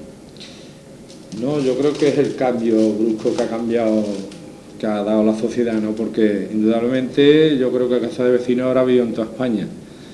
Y en el barrio, por supuesto, ya no es que fuesen casas de vecinos, sino eran, exceptuando lo que son las casas nuevas de la calle Barrameda, se llaman casas nuevas, que estaban un poco mejor adecuadas, lo que son ya entrando para el barrio hacia el fondo, todo de calle Barrameda hacia la parte de la playa, toda la calle Pirrapozo, la calle San Salvador, Rubiño al Campo, Transforza al Campo, toda esa parte, no solamente ya con casas muy malas, en muy mal estado, sino en que la gente vivía prácticamente amacizada, ¿no? O sea, vivían prácticamente en una accesoria, pues vivía una familia completa. Yo he conocido a familias porque visitábamos a muchas allí, luego cuando ya fui siendo mayor, entonces algunos tenían la cama y se acostaban atravesados, ¿no? Se acostaban atravesados porque no tenían espacio para más camas. Eso desgraciadamente ya pasó a la historia. Entonces, con el acceso se iba transformando a otra época, vivimos ya otras circunstancias, y a partir de los años 60 y tanto, que ya la economía estaba un poco mejor, ya la gente fueron accediendo a algunos pisos, o sea, ya se fue fabricando se fue construyendo lo que fue la barriada de la avenida de Godoy, de Jesús Nazareno. Entonces allí accedieron mucha gente del barrio, mucha gente de lo que es Rubiño al Cortinar, todas las casas y las sozas que habían de la barriada de los marineros hacia la playa. Un caso curioso fue que el Beni, me acuerdo del Beni, que era un hombre que hacía cisco y vendía cisco con el burro y con el yerno que le decían el bicho, un gran amigo mío. Cuando se fue al Palmar, claro, ten en cuenta que esta gente vivía en una soza y el burro era prácticamente para ellos otra persona más, otro miembro de la familia, ¿no? No otra persona más, sino un miembro más de la familia. ¿Por qué? Porque con el burro iba a fermentar, con el burro iba a hacer cisco, con el burro se lo traía, con el burro lo vendía, y bueno, y el burro luego para su casa por la noche, y al otro día otra vez el burro era la herramienta de trabajo. Claro, no se puede concebir que una familia se negocie con ellos, deje la soza donde viva y se traslade a una vivienda. ¿Y ellos qué hacen con el burro ahora? Lo dejan en el campo allá en pues le habilitaron una habitación en el piso y metieron al burro. Cosa que creo que tuvieron que quitar luego, quitarlo, ¿no? claro, Los vecinos se quejaron. Pues sí, la verdad eran personajes así curiosos y que se han perdido un poco, bueno, que han muerto desgraciadamente, y que tú creo que has escrito sobre alguno de ellos en el semanal, pero no de todos, de alguno de ellos solo. De ¿no? alguno de ellos, por ejemplo, que he tenido muchos, que han sido barrios. Sí, barrio, o sea, y que he tenido contacto diario con ellos, como es Rosario la Cubana, la de la carnicería, estaba enfrente del Bar Rocío, y el Visco La Rebalona, dicen Visco La Rebalona, su madre era María, que vendía las semitas allí frente al Bar Rocío en la puerta del almacén de Sabero, y muchos otros más, la Filo, ¿no? Yo creo que el barrio ha sido en cierta manera, dentro de la época tercermundista en que vivía, falta de cultura totalmente, pero que una falta de cultura por no leer o por no escribir, pero que cultura a mí me ha enseñado mucho la gente del barrio, muchísimo. Había una sabiduría. Una sabiduría, de verdad, una sabiduría nata, intrínseca, porque aunque no sean incultos porque no estén cultivados, no por ello estaban faltos de inteligencia, eran unos hombres inteligentísimos. Yo mantenía a través de las temporadas de paro, que eran muy largas, entonces parece que llovía más que ahora, inclusive, y entonces el Bar Rocío se nos llenaba de público, de gente del campo, de marineros, en un barrio eminentemente marinero y gente de campo había muchísima. Entonces prácticamente se nos llenaba el bar todo el día, pero sin vender ni un solo café. Entonces, claro, no tenían dinero, no tenían dinero ni para comer ni para vestir. Las pellizas que utilizaban era de borra, cuando llovía se les ponían larga, las pellizas se les alargaban tanto en papá, era de pena, ¿no? La verdad es que han pasado mucho, esta gente han tenido un valor enorme de supervivencia, por eso yo creo que de ahí viene la gran familia esa que yo tanto la unión. Verdad, añoro esa unión que hay, porque han compartido muchísimas veces muchos desastres, mucha falta de todo, ¿eh? Claro. Yo creo que de ahí viene, por ejemplo, lo que hablábamos antes, de esas peleas, por ejemplo, porque yo creo que se formaba una gran familia. No hay hermanos, no hay familia en la que los hermanos no se estén peleando todos los días, pero a los 5 minutos están, vuelven a estar otra vez de nuevo igual. Ahí en el barrio pasaba igual, digo yo. Y otra cosa, yo lo del Bar Rocío, yo tengo el recuerdo del Bar Rocío como la primera vez en mi vida que yo olía a café. O sea, yo debía tener 4, 5, 6 años como mucho y iba para Cádiz y me acuerdo que con mi padre paraba allí y era el ruido de la máquina de calentar la leche y además el olor a café lo tengo del Bar Rocío de la calle Barrameda. Es donde tengo marcado y además un olor agradable. Era yo me parece agradable. Que verdadero café. Tengo innumerables vivencias, la verdad que casi todas gratas. He pasado malos momentos, como todo el mundo, quizá menos, porque tampoco tengo por qué quejarme, ¿no? Porque afortunadamente mi padre tenía el negocio, aunque el negocio de aquel tiempo, pues prácticamente siempre estábamos en la calle pidiendo prestado, eso sí es verdad. Pero por lo menos pedía prestado, por eso te digo que no me puedo quejar, pedía prestado y siempre había alguien quien le prestaba. Iba al banco y solicitaba cualquier préstamo pequeño de aquella época o le firmaba la balaba a cualquier amigo y sí. También tengo la cosa de que la vivencia de que mi padre ha mudado varias veces el Bar Rocío, yo nací en él, luego lo tuvo que dejar porque una hermana nuestra se nos murió y fíjate, por una enfermedad perdió el bar, tuvo que venderlo. Luego se fue a la calle Santo Domingo, a lo que hacían al lado de la iglesia de Santo Domingo hacían lápidas, entonces allí puso un bar que llamaban El Canuto, era luego la sacristía, tenía el suelo de gravilla.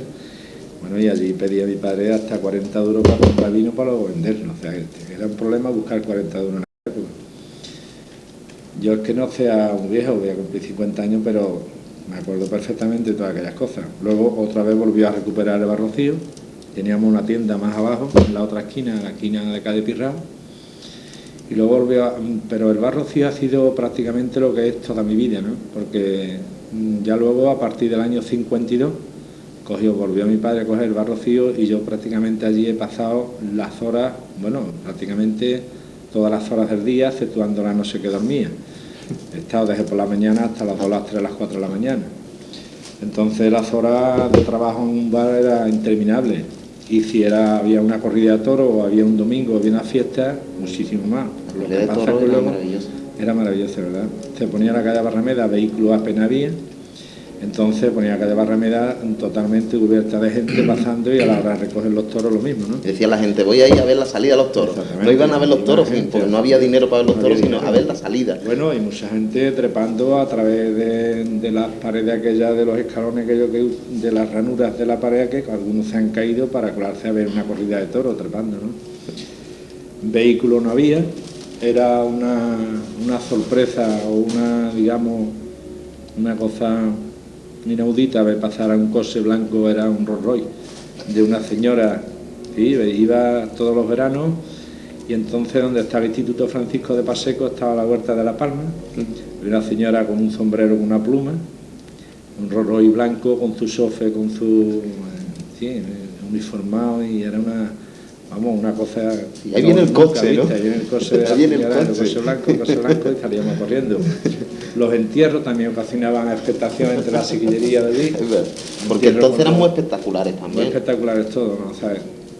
Y también la cosa de que los entierros, había entierros de tercera, de segunda y de primera. Claro, en el barrio casi todos los entierros eran de tercera, de cajas de madera, bueno, no los entierros. Me refiero a la forma de diferenciar las clases sociales que había antes, ¿no? Porque el poder adquisitivo era muy poco, pero lo que hacía los chavales no utilizaba sensación era ver los caballos con sus mantas negras, esas con sus plumas. Luego ya vinieron los primeros coches, y la verdad es que coches por la calle Barrameda pasaba el de Barbadillo, le decíamos la Caja Cerillo, era un coche, creo que era un Ford, un 5 cuadradito, un chiquitito. Luego pasaba el de Izaguirre, pasaban 1 o 2 más, prácticamente coche no pasaba. Entonces la calle era para jugar y para andar, prácticamente, ¿no? Para jugar, ¿sabes? Los chiquillos apenas tenían ropa. Recuerdo al cura de Santo Domingo, que había antiguamente un tal don Antonio, que puso el primer comedor donde hoy está la oficina del párroco. Primer comedor porque no tenían donde comer la gente del barrio, había muchísima miseria. Y claro, entonces había que besarle al cura la mano, y al que no le besaba la mano, pues corre mal toca. Las colas en el auxilio social para una olla de caldo, también se daba en las parroquias la margarina esta americana, la leche en polvo, o sea, todo son ha pasado bastante, ¿no? Pero vamos, que los brigaderos, la gente de recoger que era el abono de la gente de la colonia, de los que tenían campo allá en la Veta La Serrana y en la colonia, esperaban en el Filato del Pino a las 12 de la noche para entrar, que eran clientes nuestros, la mayoría de ellos. Ahí se tomaba un vaso de leche con uno de aquellos roscos que hacía parada, que aún sigue haciendo roscos. Y la verdad es que tenía algo que te atraía, que tenía garra, ¿no? Mira, el barrio es además la Virgen del Rocío, sí. Es además el carnaval, es además la Semana Santa y la Esperanza, y es sevillana y es alegría. Hay un grupo sanluqueño que canta la sevillana estupendamente. ¿Y qué te parece si vemos una sevillana de uno de los grupos sanluqueños, de Sal Marina? Estupendo. Pues vamos a ver a Sal Marina y enseguida volvemos.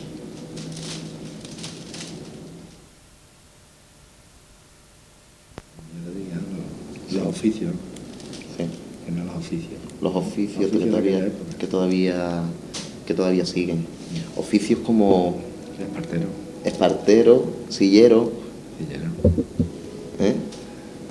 Que todavía continúan, ¿no? Sí, sillero, allí hay uno, en la calle Rubiño, ahí hay un sillero. Sí, en la calle Rubiño, bueno, y espartero en la calle Barrameda. En la Barrameda. Eran, y también había, eso yo no lo conocía, pero creo que lo había. Era la juventud de allí de aquel tiempo. Latero. Los lateros, era también. O O sea que eran una serie de oficios que estaban muy bueno, y de alpargatas también, ¿no, Federico? Sí. También se hacían. En la calle de Barrameda había una mujer que decía en la alpargatera, hacía alpargatas. Bueno, entonces el estreno de la alpargata era la alpargata no los quería ni mancharla. La alpargata el otro día tenía de afuera. El primer día lo lucía, uno no sabía por dónde ir la alpargata. Había mucho arte, porque eso es arte también, todos esos oficios, toda esa artesanía, muchos de ellos han ido perdiendo o se van perdiendo poquito a poco. Se van perdiendo y ya esos oficios ya se convierten hoy en artesanía, porque lo son los azopladores. Los azopladores, que hoy le digo. Ya no ya más fino le dicen soplillo, pero que eran azopladores, porque eran el azoplador para soplar la candela, la copa, el carbón y la copa. Estaba también los cestillos de la gente del campo, que era una monería, son una obra de artesanía. Mira, unos cestillos y unos cestos grandes, redondos, que tenían sus tapas y todo, que llevaban las mujeres para la plaza. Los canastos de tapadera que eran preciosos. Preciosos, se hacía de mí. Luego los canastos de vareta de caña. Eso no sé yo. Se hacía en la Fuente Vieja. Los gitanos en la Fuente Vieja lo hacían, y alguna gente del barrio también, de campo también. Están los oficios de las salinas, que también se ha perdido, o los burros, las rescuas. Sí, la rescua de los burros. Las rescuas también de la vendimia eran... Claro, y los tractores y los camiones... No existían todavía. Claro, han hecho que se pierdan. Los camiones, claro. Entonces, claro, el oficio entonces de espartero era un oficio que era necesario, y hoy en día no lo es. Hoy en día es prácticamente artesanía, porque ya lo que se usa son 4 esteras de esparto, 4 persianas para las bodegas, 4 cosas así por encargo, y claro, el esparto ya toma un valor enorme, ¿no? Y las sillas de NEA pasa lo mismo. Las sillas de NEA ya hoy también es artesanía y para algunos bares, para algunas casas. Para algunas casas que las quieran tener de NEA, pero más bien como tipo adorno. Entonces no, entonces la NEA era lo más barato. Lo más barato, lo que... Claro, lo más barato. Y además era una cosa que había... La cerradora de Bonanza, que luego abrió. Teniendo en cuenta que cualquier bar de entonces que tenía café, lo primero que tenía que hacer ir por nieve, bajo guía. No había frigoríficos, claro. La máquina se tenía que alimentar de carbón y de leña. Claro. Entonces era un boom el poner la máquina en marcha todos los días. Prácticamente lo que hacía la tienda de Becerra. Sí. Y la nuestra no se cerraba, ni la de Mesilla. A los 3 bares, lógicamente, que no se cerraba durante las 24 horas del día. Bueno, nosotros nos recordábamos de un año para otro cuando no se cerraba nunca. No se cerraba. No se cerraba. Turno de noche, turno de día. Bueno, y otro de los oficios también artesanales, que aunque no se ha perdido, pero también hay menos, los zapateros. Claro, zapateros había mucho. Había muchos por allí, por el barrio. Zapateros, porque es que entonces zapatos tenía muy poca gente, pero el que tenía zapatos pues, lo arreglaba. Lo hace más adelante. 14 arreglos. Descalzo. El Sibo, bueno, todavía el Sibo. Y al limeño, uno que tiene fruta, vamos, que ahora vende fruta con una furgoneta, yo no sé cómo tiene carnet, ¿sí? Yo no sé, no me lo explico. Ese no se puso bota hasta que no fue a la milla. De lo que ha hecho siempre trepa pinos, los piñoneros, cogiendo piña, cogiendo coquina, cogiendo camarones. Es que es la supervivencia por vivir. Es que eso es buscar cosas por supervivencia que luego se ha convertido en un oficio, pero que nació de una necesidad. Claro. ¿Entendés? Entonces, ahí... Que estamos hablando antes de... Porque a pesar de todas las miserias, a pesar de todo lo triste y de todas las cosas que puedan haber, que puedan parecer un poco mal, el barrio siempre ha sido alegre. Por supuesto. Siempre ha sido alegre. Quizás ha sido lo más alegre, quizás de lo más alegre de Sanlúcar. Sí, porque existía en cierta manera, porque yo lo analizo ya a través de los años y miro hacia atrás y pienso que además de, aparte de que se haya pasado muchas calamidades, muchas enfermedades, mucha necesidad, lo que sí es verdad es que cuando menos tienes, o sea, cuando tú no puedes aspirar a más, pues si te conformas con lo que tienes o con lo que te tiene que conformar, en cierta manera ya tú no puedes aspirar a más, te sientes impotente y entonces también es verdad que las personas necesitan su rato de ocio, necesitan su rato de lo que sea. Entonces radio nada más que había en los 4 o 5 bares de por allí, independientemente de 4 o 5 personas, ya luego fue habiendo más radio. Lo mismo que cuando llegaron ya a la televisión lo tenían los 4 o 5 bares de Sanlúcar un poco importantes. Pero lo que sí es verdad es que la gente, antiguamente cuando la velada de la Virgen de Rocío, salía la procesión de la Virgen de Rocío, que siempre ha sido de allí, del barrio.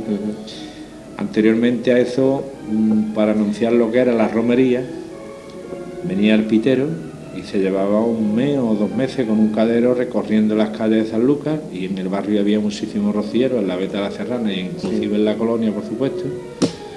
Pues iba casa por casa de los hermanos tocando el alba. El pitero generalmente casi todos los años se quedaba a dormir en un cuartillo que nosotros teníamos en la parte de la azotea del Bar Rocío. Entonces hemos vivido eso muy de cerca. La calle San Antonio, que da a la pared de la calle del Bar Rocío, era terriza, totalmente terriza. Independientemente de allí se daban fiestas en muchos sitios, pero fiestas por el propio pitero, o sea, se llamaba el pitero, aquella noche se tocaba sevillana. Bueno, lo mismo la juventud, que personas mayores, matrimonios ya mayores, carrozones como yo, esto, lo otro, ahí se llevaban hasta las 12 o la 1 de la noche bailando sevillana, toda la calle entera, la calle entera. Y ya eso es una romántica, ¿no? La verdad es que había necesidad de quitar o de ahogar esas penas. Eso unido a la cantidad de artistas que había en el barrio, tanto artesanos y artistas, tanto bailadores como cantadores, aficionados, muy buenos aficionados que había en el barrio, teniendo en cuenta que las Sayaguas de allí, Manolo Sanlúcar de allí, los hermanos, Zuliel, ya luego ha salido que compone la gente de San Marina, Évora, Cidrito, muchísimos más, mis primos, pues yo creo que mi primo Pepe nació en la Plaza de los Aviones también, ha vivido allí, luego se trasladó al Barrio Alto y al Pino. O sea, y además ha sido visitado el baile del buce y el marrón. El trompo también estuvo mucho por allí, el Quija andaba todas las tardes por allí vendiendo pasteles. O sea, que indistintamente de eso también ha habido momentos de alegría. Claro, eso olvidándose un poco de lo que, digamos, porque claro, todo nació pena, es verdad. Claro. Luego también teníamos nuestros propios personajes, porque la verdad es que detrás de una barra, de un bar, tú observas a una infinidad de personajes y vas analizando, quiera o no, va analizando de la forma de las personas según su comportamiento día a día, porque lo tocas y lo rozas tantas veces que forma tu propia opinión, equivocada o cierta, pero la forma, ¿no? Y luego también teníamos nuestro héroe también en el barrio. Fue una cosa a punto vamos, que no quiero que se me escape. Había allí, le decían Manolo Cagajón, entre otros. El nombre de los apodos era una cosa que prácticamente los apellidos no lo conocían, por los apellidos no conocía nadie. El Sibo, el Roteño, el Cagajón, la Comiña, el Comino, el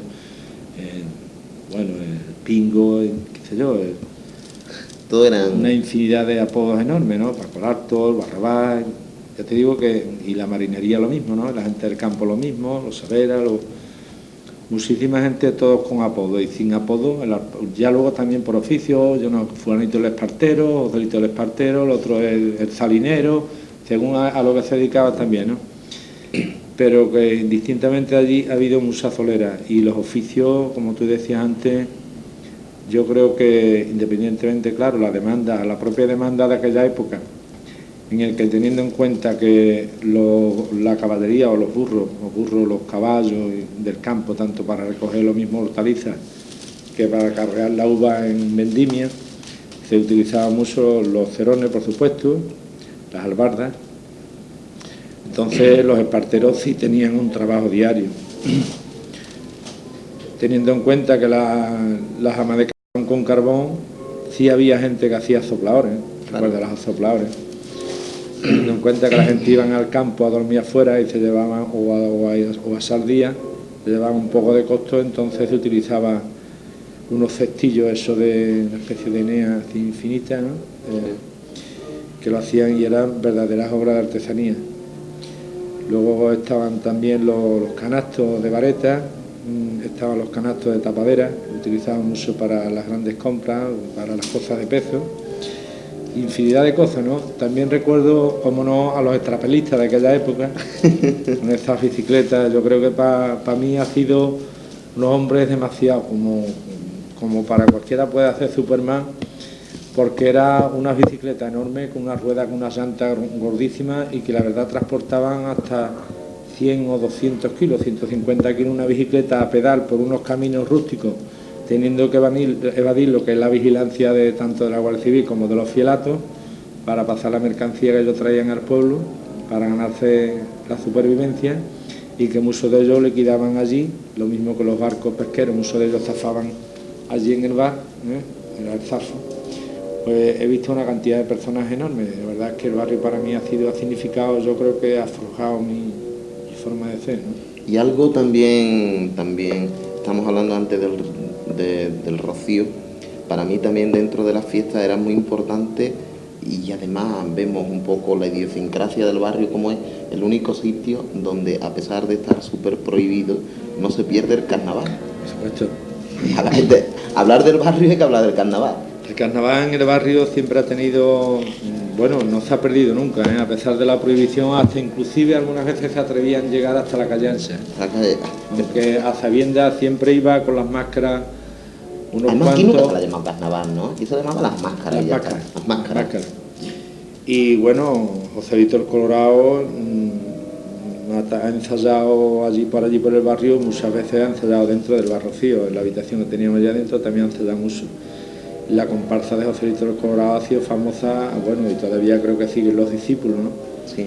Como no, es que Joselito era único también, era único componiendo y organizando y saliendo a la calle con sus disfraces muy originales, y era el que fomentaba el barrio. Luego la gente de allí, dentro de los trapos que podía ponerse, pues tenía una originalidad de verdad que asombraba, ¿no? Y la verdad es que causaba... No era sofisticado, era una cosa... una cosa natural. Una cosa natural, lo que tenía en su casa... Exactamente, lo que tenía en su casa se disfrazaba de mil cosas, ¿no?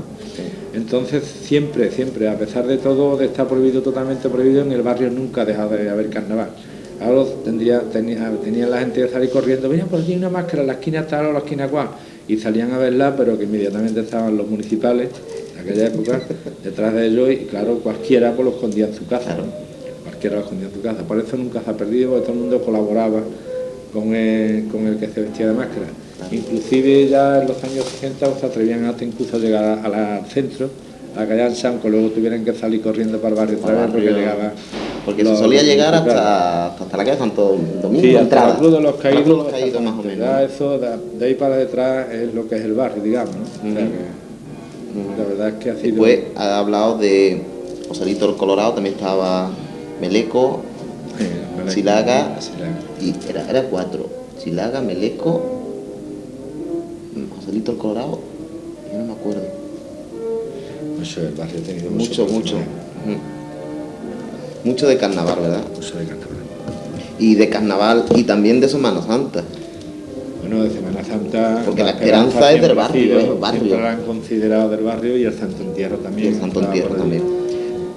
Pero vamos, la esperanza siempre, la gente con la esperanza se ha volcado. Se han volcado y Encarnación Sayago con la esperanza...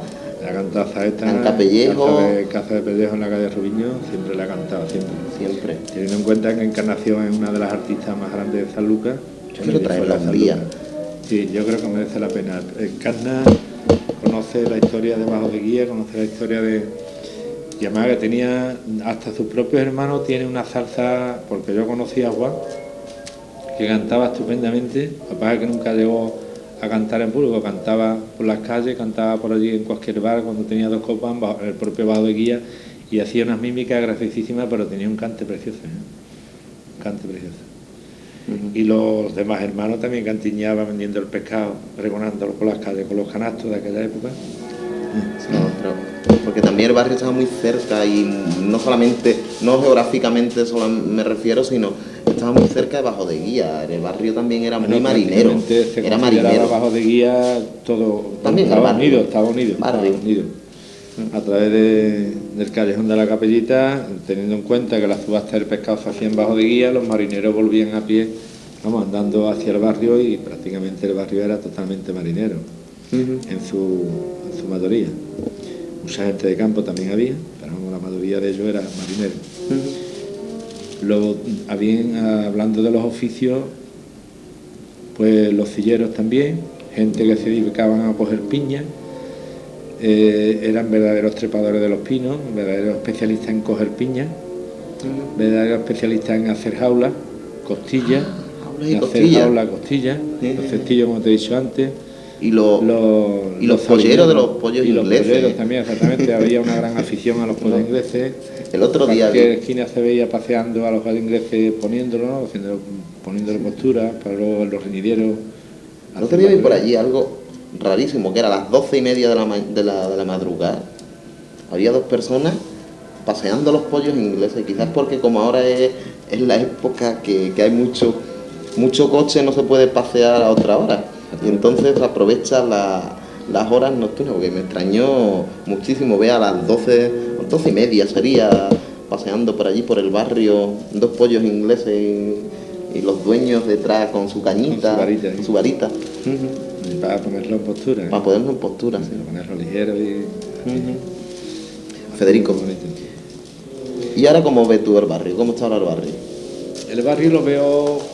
Bueno, hombre, como he dicho, hemos hablado mucho del barrio de antes, pero hay que hablar también. Que hay de mucha miseria. Llevé al huerto, teniendo en cuenta que la alcantarilla no existía. La gavia. Estaba la gavia, la famosa gavia, que cada vez que mencionábamos la gavia decía, ¿cómo se va a quitar esto? Dios mío, pero la verdad es que nunca pensábamos que aquello no tenía solución. Duraste no es tan antiguo lo de la gavia, ¿eh? No es tan antiguo. Mucho menos. Porque yo me acuerdo perfectamente. No mucho menos. Los carros con los banderos recogiendo con las palas y las escobas estas de vareta, la basura de la calle. Lo que pasa es que el barrio ha tenido, como se vivía en la calle, las mujeres del barrio siempre han sido muy limpias y han barrido y han regado siempre todas las delanteras de las casas y prácticamente las calles. Se continúa haciendo, ¿eh? A pesar de estar enchinado, o sea, no como está ahora de asfalto, siempre han estado las calles del barrio bastante limpias dentro de sus posibilidades. Ya lo que era la parte de zona de Gavia, que era un alcantarillado al aire libre prácticamente, nadaba la porquería hasta el huerto, aquello se creía que no se iba a ver nunca libre de eso. La fuente del Piojo, allí había, bueno, y también otro de los oficios, llamémosle oficio, ¿por qué no? Era recoger la paja de los campos una vez cegado el trigo, y se rellenaban los colchones de paja, teniendo en cuenta que las necesidades entonces eran... ¿De paja o de hojas de mazorca? De hojas de mazorca ya costaba más caro, ¿no? Ya costaba más caro que la paja. Era más asequible. Cuando se llenaba un colchón de paja que tenía una altura considerable, bueno, pues los chiquillos, aquella no sé lo que quería era que llegara a las 5:30 o las 6 de la tarde, que hacía el oscurecer para acostarse inmediatamente. Pero cuando se escapaba lo de las hojas de mazorca, cuando se escapaba algún troncho de eso, algún tronco de lo de las mazorcas, debería de ser. Un baretón de eso, una paja de esas, te la metía por la espalda. Sí, no, pero yo no sé de paja, pero de la mazorca debería de ser. La paja que se te hincaba en la carne. Pero estamos hablando de ya casi estamos terminando del barrio actual. El barrio actual que parece que está quedando un poco para que vengan la gente de fuera a comer pescado y... Bueno, eso es la potenciación de los bares que hay allí ahora mismo, pero el barrio actual como vecinos de allí, pues claro, está totalmente cambiado. Es la época, aquello fue historia, la época en que se vivió era distinta a la de ahora, ha dicho antes, ya la gente vive en viviendas, se han aislado unos de otros en cierta manera. La fuente del Piojo, toda aquella parte del huerto está a ese bloque. Ya el barrio prácticamente está despoblado un poco porque se ha trasladado todo hacia el Palmar y el Palmar. Y cosa curiosa para que tú veas la atracción que puede conllevar el que ha vivido en el barrio y siente esa atracción de, digamos, como si lo desterraban a otra población, y ha sido simplemente el Barrio Alto. Muchos de los que se habían trasladado a las barriadas del Barrio Alto, al Palomar y al Palmar, volvían a diario al barrio, ¿eh? Sí. Yo recuerdo al Caca. El Caca es un apodo de un barbero de la calle Barrameda que prácticamente bajaba todos los días el carril de Los Ángeles, iba al barrio, o la carretera nueva. El Tonino murió en la calle San Antonio y vivía en el Palmar, ¿eh? El Tonino. Sí, la atracción. Paco Larto, que era un hombre, era un caballero, era un patrón, con unos hijos que ha tenido maravillosos, unos hijos que ha tenido que son profesionales de la marinería, pero este hombre que era todo un caballero, un hombre alto, derecho, este hombre se quedó viudo, se lo llevó la hija al Pino, y claro, estaba acostumbrado, me refiero a la forma de ser de las personas allí, ¿no? A estar en la calle San Antonio al final de su casa, donde él ha vivido siempre, y el saludo fraternal de todos los vecinos de por allí. Hola Paco, buenas tardes, ¿qué Paco, qué hay, cómo estás? Se paraba, al lado esto, lo otro. En el momento que lo trasladan a otro sector o a otro pago, en el que no es que desconozca a la gente, sino que ya no tiene la familiaridad de la gente del barrio, o tiene que ser que vaya alguien a verlo, pues prácticamente este hombre se aburrió, ¿no? O sea, me refiero a eso, y yo echo mucho de menos mi barrio. De vez en cuando eso es mi paseíto, ¿no? Lo que pasa es que las ocupaciones de las asociaciones me tienen prácticamente acoplado al tiempo, pero que aquello ha sido una vivencia para mí que no se olvida. ¿Te ha gustado hablar hoy del barrio? Me encanta. Me encanta. Pues, hay anécdotas infinitas. Podríamos estar aquí horas y horas hablando. Y me surgen siempre cosas nuevas. Pues tenemos que terminar, Federico. Muchas gracias por haber estado aquí con nosotros, por haber estado esta tarde compartiendo el ratito de televisión.